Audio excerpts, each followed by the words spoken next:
A properly installed high-current DC power system looks perfectly safe to the naked eye. The cables are correctly sized, the terminals are torqued at installation, and the total current draw sits safely below the system's fuse rating. But switch to the infrared spectrum, and a different reality appears. Among a row of identical connections, one terminal is glowing white-hot. The electrical circuit is operating exactly as designed. The load is normal, and the system fuse will not blow. Yet this single connection point is quietly approaching ignition temperature. This localized point of extreme heat is actively degrading the hardware. Over time, the sustained temperature slowly warps the copper lug, oxidizes the metal, and melts the surrounding plastic casing.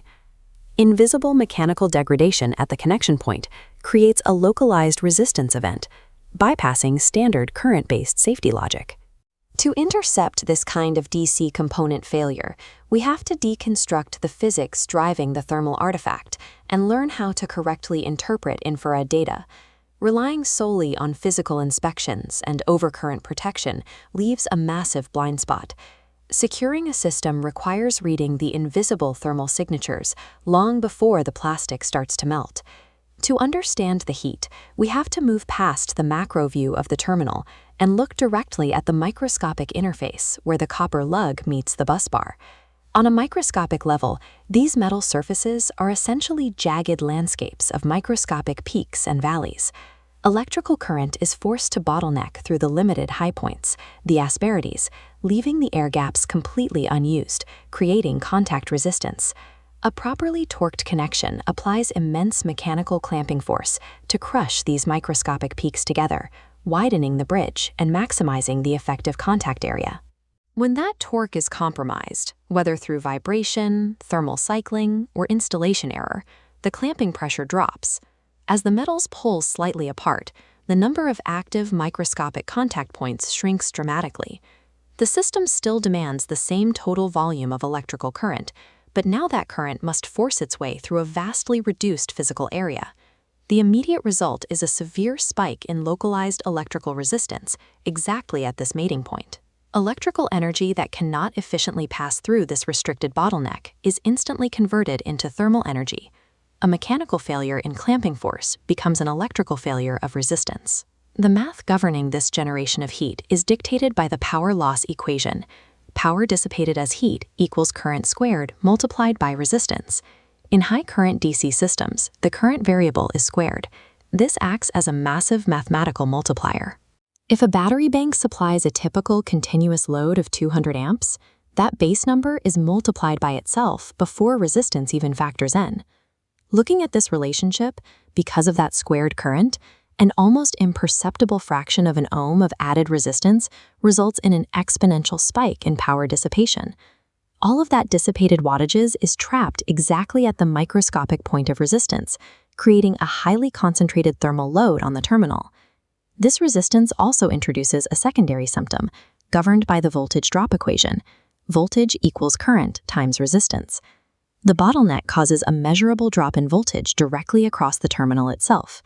That specific voltage drop represents active electrical energy being stolen from the battery and wasted entirely as heat. While the loss of system efficiency is an issue, the immediate danger is the physical hardware sitting beneath that severe thermal load. High-current DC systems have zero tolerance for poor connections. The math ensures that tiny mechanical errors multiply into massive thermal events. Connection failure follows a self-amplifying cycle known as thermal runaway.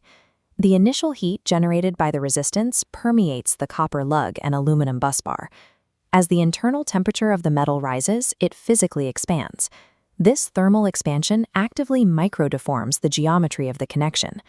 The expanding metal pushes outward against the fastener, permanently stretching the bolt and altering the joint. When the system load drops and the metal cools and contracts, the stretched fastener no longer holds tightly. The mechanical clamping pressure is permanently reduced. Reduced pressure creates higher pressure resistance, which loops back to the start of the cycle, generating even more heat during the next heavy load. As this cycle repeats, it triggers a final, permanent catalyst. The excessive heat accelerates oxidation at the mating surfaces, building a physical layer of tarnish directly between the microscopic contact points. Oxidation is an electrical insulator. It cements the high-resistance state deep into the physical connection. Once this oxidation layer forms, the thermal loop is locked.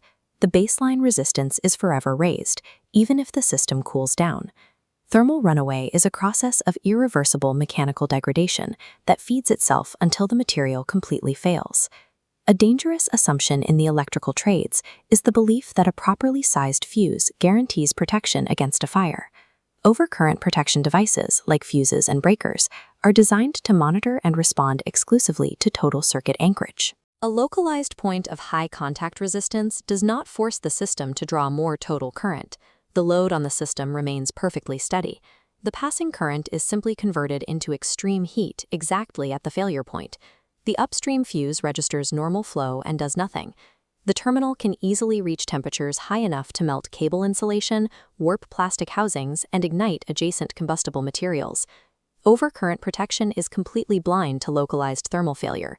A system can legally burn down without ever tripping a breaker. Routine visual inspections will miss this degradation entirely until the physical damage is already done. Thermal imaging is the required diagnostic tool. The primary targets include positive and negative busbars, main inverter feed lugs, and fuse blocks.